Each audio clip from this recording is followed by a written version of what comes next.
everybody, my name is Bryan and welcome to my AEW WrestleDream predictions. Remember to put your predictions down in the comment section down below to see if you can beat me, which will probably happen, but it's a challenge. First up, we have Eddie Kingston versus Katsuyori Shibata, which I know I can't say, so apologies for that, for the Ring of Honor World Championship and the New Japan Strong Openweight Championship. That was a lot to say. For me, this is Eddie Kingston's to win. I mean, he's just won the bout, hasn't he? He's literally just won it off of Claudio Castelloni. He's not going to lose it here. This is just another opportunity for Eddie Kingston to show what he can do, and what a better opponent than the wonderfully talented Shibata. It's like a nice little Ring of Honor Civil War type match, so it should be a very, very good match, and having Eddie Kingston there will definitely please the crowd. Next up, we have a trios match between Chris Jericho, Kenny Omega and Kota Ibushi facing off against Sammy Guevara, Konosuke Takeshita and Will Ospreay. Now, this is a tough one. This is a really, really tough one because there's reasonings for both teams winning here. Kenny Omega and Chris Jericho have been on losing sides quite often to Don Callis. But Don Callis' family have just gained a member in Sammy Guevara. So what a better way of really pushing how dominant they can be by having Sammy Guevara win and the team win. That's why it's really, really tough for me. I'm going to go out on a limb here, and Don Callis is going to win again. They seem to be telling the story that Kenny Omega can't buy a win.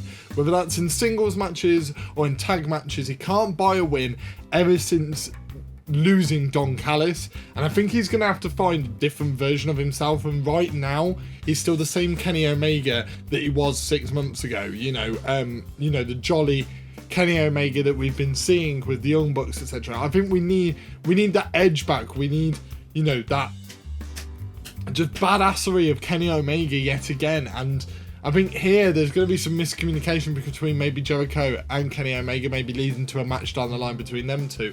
But I feel like they're going to have to lose again. I really do feel like that. I think this is just going to be them getting battered down, and then you're going to see the rise and the fall of the Don Callis family. And this is on the rise right now for Don Callis, and I think they're going to win again. Next up, we have a fatal four-way tag team match between the Young Bucks, the Gunns, Orange Cassidy and Hook, and the Lucha Brothers, the winner getting a shot at the AEW Tag Team Championships. This is really, really tough. I think it's going to be the Gunns. I think the Gunns are going to pick up the victory here.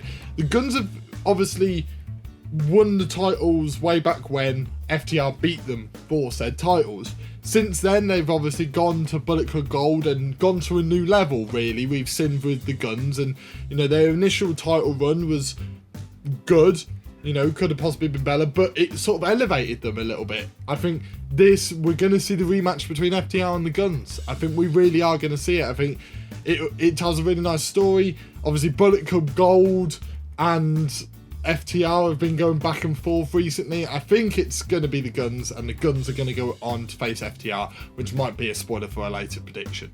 Next up, we have the handicap match, the unfortunate handicap match between the Righteous and Better Than You, baby, for the Ring of Honor Tag Team Championships. Obviously, it's a handicap match because Adam Cole is unable to compete due to injury. Whether you believe the injury is fake or real, I'm leaning on the side of it could be a shoot. But whatever side you lead, it's a handicap match, and I think MJF is gonna lose it. I really don't know.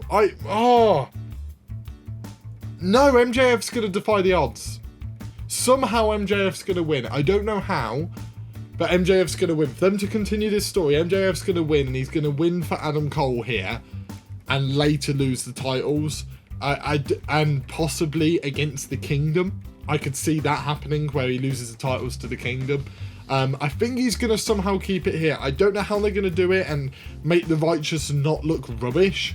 But we had the story where MJF was out with an injury and then he got taken to the back with the Dark Order and come back, and Adam Cole almost won the match for the team. I think MJF is actually going to do it on his own, and it'll be a really heartfelt moment.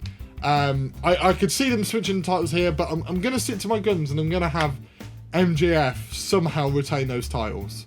Next up, we have the TBS Championship match between Kris Statlander and Julia Hart. Now, this is, do I go with my heart or my head? Because I personally believe the right decision here is to have Julia Hart win it.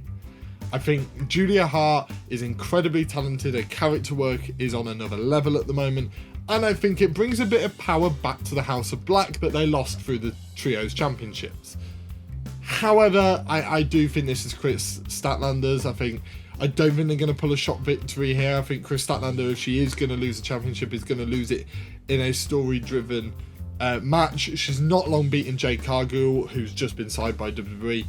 Just can't see Julia Hart winning this one. Although I think it should happen, I don't think it will, so I'm going to go with Kris Statlander. And next we have the 2 out of 3 falls match for the TNT Championship between Christian Cage and Darby Allin. Will Edge return? Will he be here? Will he debut in AEW in this matchup? I really don't know. So I'm not going to predict that one because that's not part of the predictions and I'm not going to be held to it, but do put in the comments if you think he will.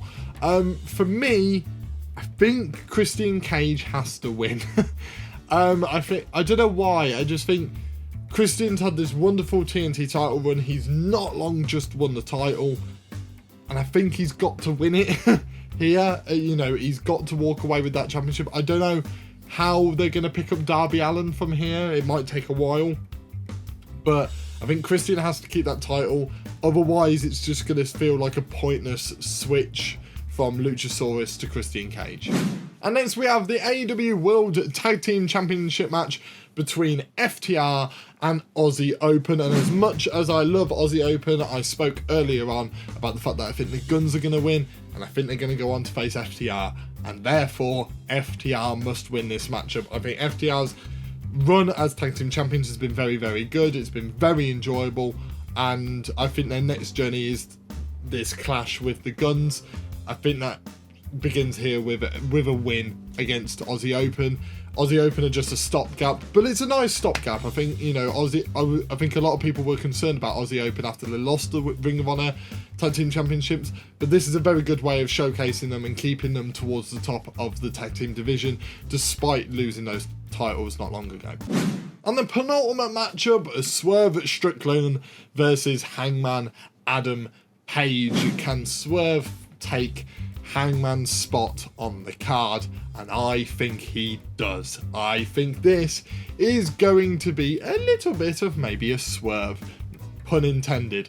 I think Swerve Strickland's going to win, and I think a lot of people might agree with me on that one and may not think it's a swerve. I think it might be a little bit because Hangman's so good, he's so high on the roster, he's picked up a few losses recently, but I think a couple more losses to Hangman won't hurt him, and I think you could start a rebuff of, his sort of sad Hangman days where he was struggling and stuff like that. I think you can bring a bit of that back, where he needs his friends around him again. Swerve's on the rise, and I think Swerve is deserving of a title shot soon and deserves a title around his waist, whether that be the TNT Championship or the International Championship or the World Heavyweight Championship. I think he deserves a shot at one of them, and if it's a shot at the main title, he might not win it, but if it's a shot at the other two, I think he deserves to win it. I think his work's been incredible, and I think this is a really strong win on a pay-per-view card for Swerve Strickland to rise up those ranks and get towards a title shot that he very much deserves. And finally, we have the dream match between Zack Sabre Jr. and Bryan Danielson. I don't know for certain with this one, but I'm gonna go with Bryan Danielson. I think there will be a rematch down the card, down the line. Next up, we have the dream match between Bryan Danielson and Zack Sabre Jr. Now, I really don't know with this one. I'm going to go with Bryan Danielson, though, because I've got a feeling that down the line, maybe at Forbidden Door, we're going to get a rematch. We're going to get a rematch between these two, and that's when Zack Sabre Jr. is going to get the win, and you're going to see some sort of passing of the torch. But with everything that's going on at the moment, the whole Ricky Starks storyline and Bryan Danielson being like the face of Collision since CM Punk's had to leave, I think this is a really good way of solidifying that and making Bryan Danielson feel on top of the world in what's probably his final year in the company. So I think this is a really good way of propelling him up that card, keeping him towards the top, and basically positioning him in a place where down the line he can face for that world title, maybe win it as well. So I think for me, it's going to be Bryan Danielson's.